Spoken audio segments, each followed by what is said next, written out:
Alamin natin ang iba pang detalye ng balitang yan kasama si mobile journalist Kyla Macantan. Merry Christmas, Kyla. Merry Christmas, Sos J. Napakasipag mo talaga at narito ka. Okay, Kyla, sa pagpunta mo sa mall ngayong araw, anong napansin mo? Napansin ko, Pops J, yung dami talaga ng pumupunta kahit na tuloy-tuloy yung ulan. Kasi Sama ng panahon napansin diba? natin, no, gabi pa lang, kahapon pa lang talagang umuulan na.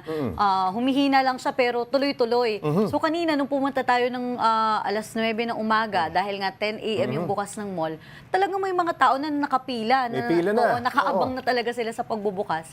At ang pansin ko, Pops J, talagang ang diretso nga nila sa sinihan. Doon talaga, kahit dito sa mall, wala masyadong tao pa, wala pang kumakain masyado. Yung sa sinihan, mahaba na talaga yung pila. Marami ang pamilyang Pilipino na tradisyon talaga yung namamasyal on the very first na Pasko, no? Yes. Ngayong 2024. Hindi lang mga namamasyal at namimili ang pumunta sa mall ngayon, nariyan din siyempre ang mall workers. May mga nakausap ka ba na nagkwento bakit nila piniling jumuti ngayong araw? Paskong Pasko. Oo, Pops J, parang kagaya natin, no choice yung iba. Parang wala talagang mga break din. Talagang walang magagawa. Oo, yung isang nakausap natin na maintenance, no, sinasabi niya na 1 year na siyang walang break. Talagang so kahit holidays, kahit ganito na Pasko, talagang dire-diretso yung kanilang pasok. At ganun din kung 10 a.m. yung bukas ng mall, 10 a.m. din yung start nila hanggang 11 p.m. yan. So inaasahan nila na sa darating na New Year, ganun pa din yung siste. Talagang walang absent. Yung iba naman, Pops J, nabahagi nila yung hirap nung biyahe dahil nga umuulan. Although sanay na nga sila na jumuduty, talagang naging pahirap din yung walang tigil na ulan sa kanilang pagpasok ngayon. Ano raw bang extra challenge sa kanila kapag ganitong Christmas season? Oo. Pops J, siguro yung syempre yung pagkalumbay dahil di nila ma-celebrate kasama yung kanilang mga family, yung mismong araw ng Pasko. At yun nga yung nabanggit nila sa araw ngayon, ang naging problema nila ay yung walang tigil na ulan dahil karamihan sa kanila, Pops J, kasi motor yung gamit parang mababasa sila. Oo. So wala silang choice dahil kapag nag-commute, mahirap sumakay. Nakita natin na napakaraming namamasyal ngayon. So yun yung isa nilang naging challenge ngayong pagpasok ng araw ng Pasko. Kyla, kamusta naman ang pila?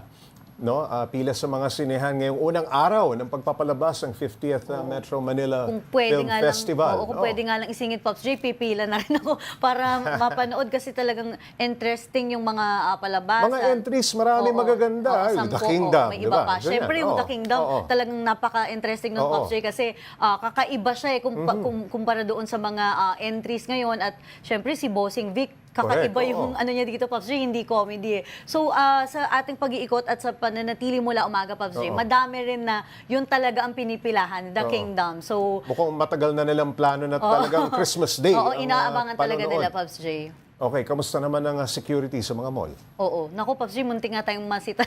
Dahil alam naman natin, no, kapag ganito talaga na dagsaan tao, talagang doble rin yung kanilang security na dinedeploy. So doon pa lang sa sinihan talagang parang bawat sulok may mga security Maraming mga napamasko yung mga bata at yung mga hindi ganong bata. Oo, malamang, Pops J, kasi kahit nga yung mga yung mga pet, dala-dala din nilang manood.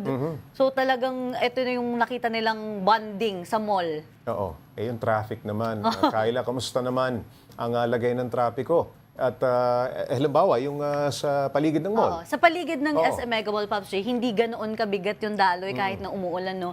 Kasi nung papunta tayo kahit sa pagbubook, madali tayong nakapag-book.